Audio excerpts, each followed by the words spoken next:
All right, let me see this question. Let me see what we got here, yo. Hold on. Yo, calm down. All right. Do you feel like it's better to try imposing your will against your opponent or try to counter what he does each interaction? For example, if he's landing aerial at burst range, I counter with rising, or if he does a rising, I stay grounded and punish. If he relies on burst options, I dash back. It depends on your character, but I would say you basically answer the question for yourself. If you can counter what your opponent wants to do at all times, or like let's say 70 or 80% of the time, then yeah, you should do that instead. However, if you're just straight up better than your opponent, then you can impose your will and do whatever you want to. But you have to establish that you're better. And I don't necessarily mean T-pose on them, but I also don't mean don't T-pose on them. I basically am saying, if they show you that they're not punishing you for doing stuff, then you can say, okay, I can just do shit and they're not going to know what to do, or I can get cheeky and go for footstools, or go for jab locks, or go for roll read in and fair one type shit, whatever you want. And if they're falling into stuff, then yeah, do whatever you want, impose your will. But if you try and do that stuff and you're getting punished, or you're missing stuff, or you try and do something cheeky and they destroy you for it, it's like, okay, I can't just go ahead and do this to this person. In which case you have to play more honest. Basically, you're asking me, should I play honestly against somebody, or should I just do whatever I want to because I'm straight up better?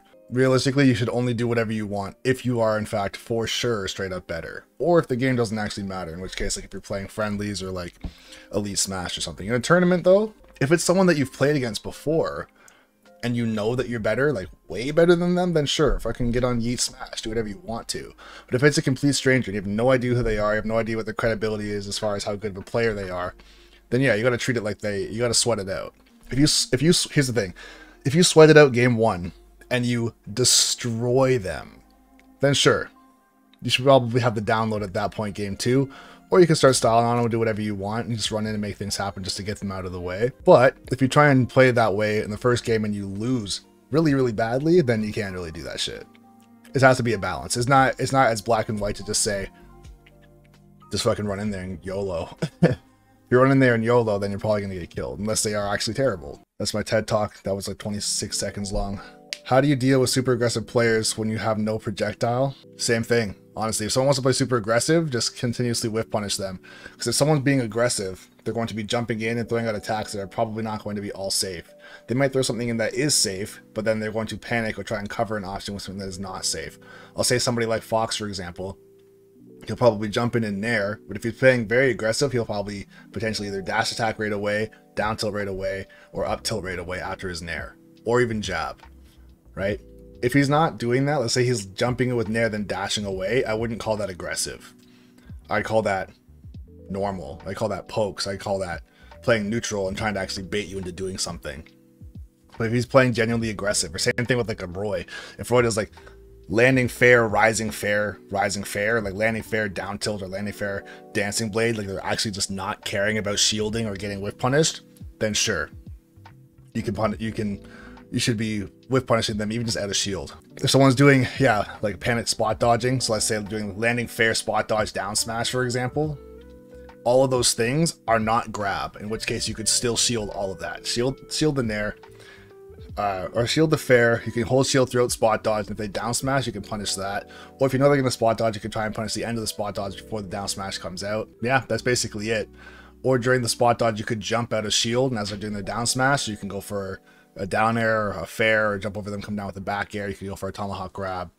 You could dash out of the way. But just know that if someone's playing ultra aggressive, provided that they're not grabbing a lot, if they're playing like also ultra aggressive with their moves, your shield becomes ridiculously strong. So you don't have to really worry too much about getting run over. Here's the thing, is people kind of get the idea of aggressive and also a good player mixed up. Because you can be aggressive with grabs and with movement and playing very close and scaring people into doing stuff and not really throwing out tons of attacks. But if someone's straight up just rushing you down and they don't care about anything, then you could be shielding a lot more.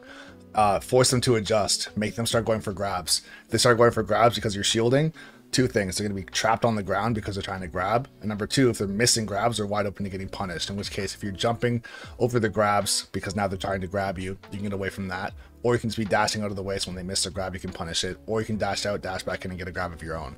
But if you try to go toe to toe with them, and let's say they're playing Roy or Cloud, and you never ever shield because you want to try and impose your will, and you're playing like Falco or Mario or I don't know, someone of that nature who doesn't really have, like, you have boxing tool but you don't have a sword, you're gonna lose based on trades. Wolf could probably do it, but most characters are gonna get murked. So in that situation there, if you have to start shielding more or dashing in and out of their space to make them throw things out and miss, then go for that. If they never start to grab you, then you can just up B or up smash or nair to shield every single time or grab. And it's very, very basic or very boring to do that, but I've said this a million times too. If you're playing rock, paper, scissors with somebody, if they're always going to do rock and you know that they're going to do rock every single time, why would you ever mix it up and do something other than paper? It's no point. Just do paper every single time. It's boring. It's not interesting. It's not hard. But you're gonna win, right?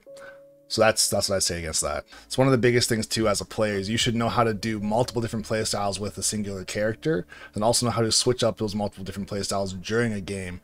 And on top of that, also know when you should be switching up those multiple different play styles, because let's say if someone's playing ultra aggressive against you and you try to match their energy and be as aggressive as them and it doesn't work, the answer is not become more aggressive or aggressive plus or whatever you want to call it. You now have to switch it up and go for bait and punish, hit and run, camp, play some defense, wall them out, just do other things to try and become the yin to their yang, basically. If you just try and go too hardcore in the same direction as them, it's just not going to work. Same thing with if someone tries to camp you into oblivion and your answer is to camp them into oblivion. In some cases it can work, but in a lot of cases, if their character is just better at camping than yours, it's not going to work, right? So, like, I don't know. I'll say a character like Young Link versus Cloud. Cloud can't really camp. He can back air spam and he can throw out blade beams, but if he doesn't get in there, the Young Link's just going to shoot arrows. His projectile game is just too fast. You can't do anything against that.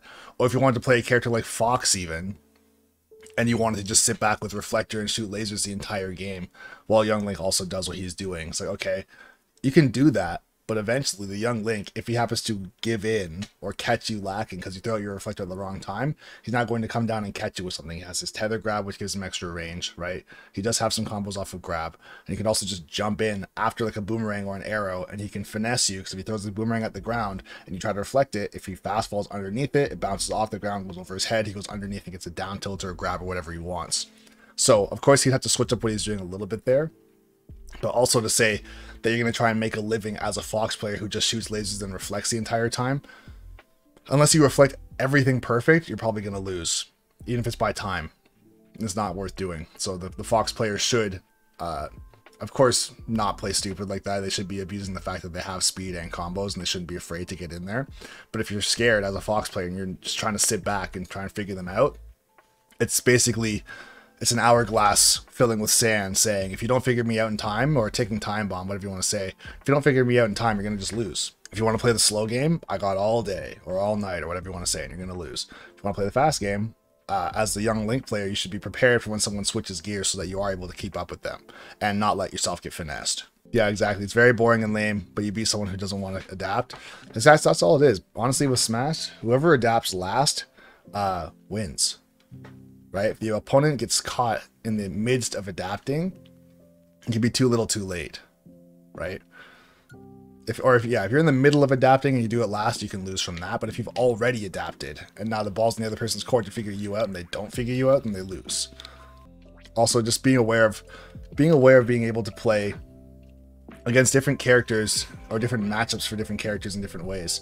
So it's like, okay, let's say you play Falco and all you want to do is get grab combos and up tilts, but you're playing against a Squirtle or a Pikachu. It's not going to fucking happen, bro. Like, if you just try and jump in on a Squirtle or jump in on a Pikachu, you're going to have a terrible time. You'll get some combos, but don't think you're going to just go in there and do what you want, right? They're too fast, they're too small. Their out of shield game is too strong. Their grab game is just as good. It's not worth jumping in there and getting murked. So if you have to sit back and shoot lasers, or sit back and reflect, or sit back and try and whiff punish them eventually with a dash attack, which gives you basically nothing as Falco as far as a combo, it's still worth doing to get yourself a situation. And as an experienced player, you should be able to take that situation and turn it into a ledge trap or into an edge guard, or turn it into damage in some way.